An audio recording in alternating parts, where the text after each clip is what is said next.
This is Joe Biden. It has been said that whoever holds the office of the presidency is the most powerful man in the world. But in Joe Biden's case, not so much.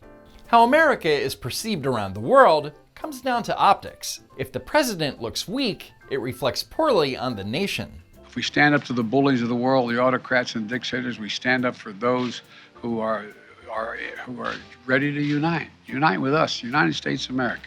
Nothing's more inspiring than seeing Joe Biden rush through a speech so he can get back home to his beach house in Delaware. Furthermore, and more importantly, if the average American voter perceives the president to be weak, they will quickly lose confidence. And it's hard to have confidence in a man who appears to try and shake hands with thin air. And at this point, I don't understand how anyone could have confidence in a president who needs to be whisked away by the f***ing Easter Bunny, but whatever. With that said, his polling numbers have been dreadful. For the last 6 months, Biden's average approval rating has been hovering in the low 40s.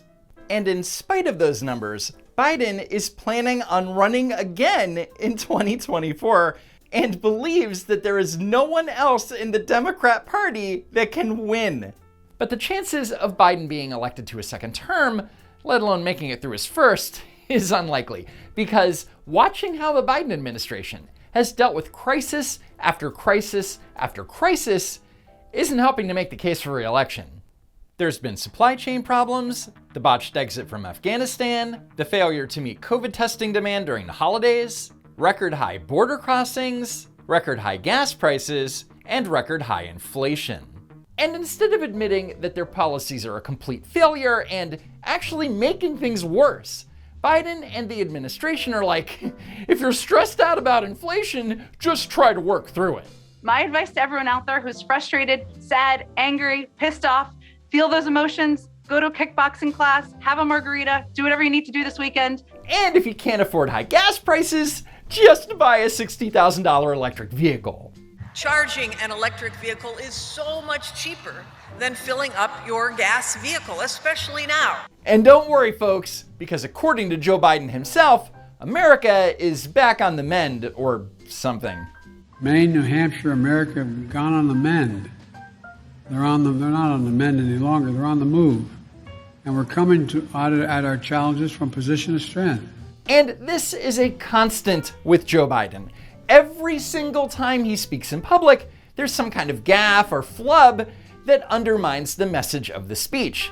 Here he is trying to talk about Dr. Jill Biden, who helped start a White House initiative that helps military families.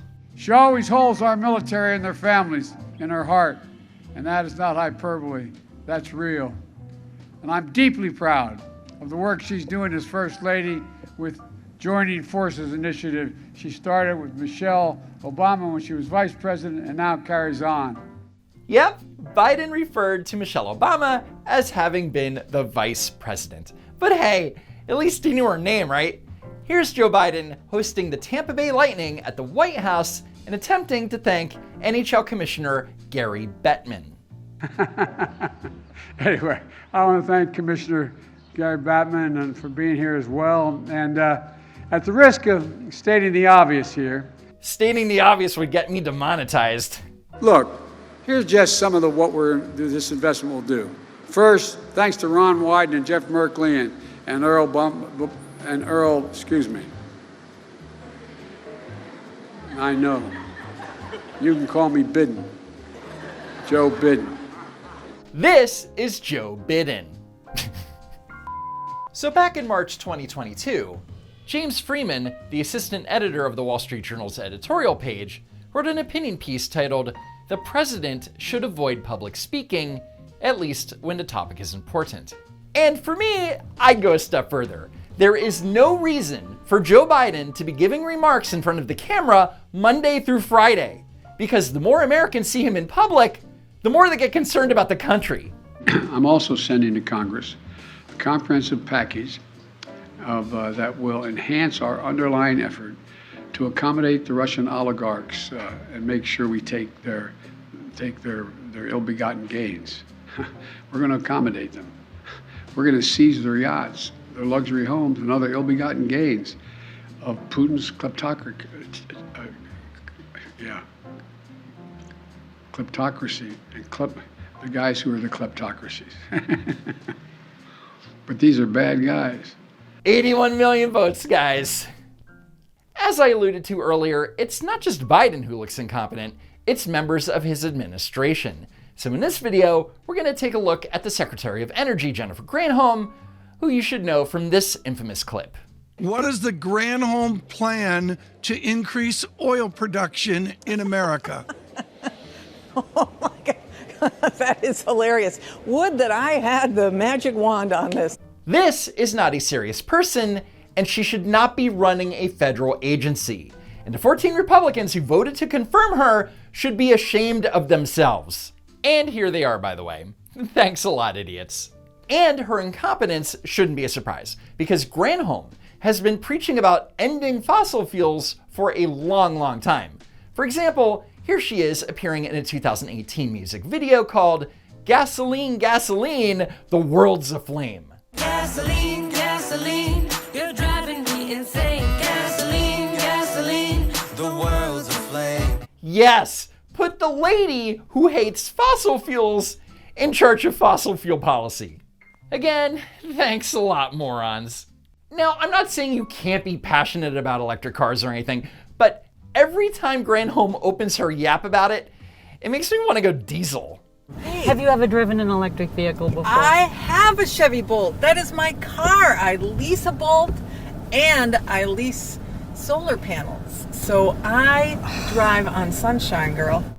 So much cringe. I mean, it's great that Granholm is so invested, so excited about EV technology, but on the other hand, when she visited Berkeley Lab in California, she seemed a little perplexed. How does this work?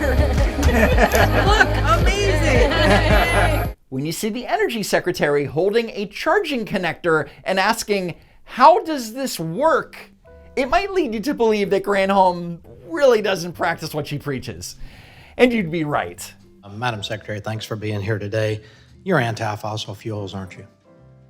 I would like to transition away from unabated fossil fuels to a clean energy future. How did you transit over here today?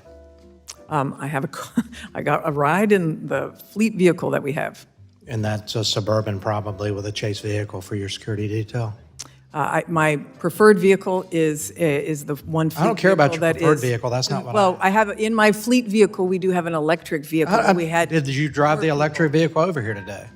Not today because we had too many people in the car. Okay. There were too many people in the car, huh? Well, you can either be serious about doing your part to save the planet, or you can make excuses. You can't do both. And that brings us to an obvious question.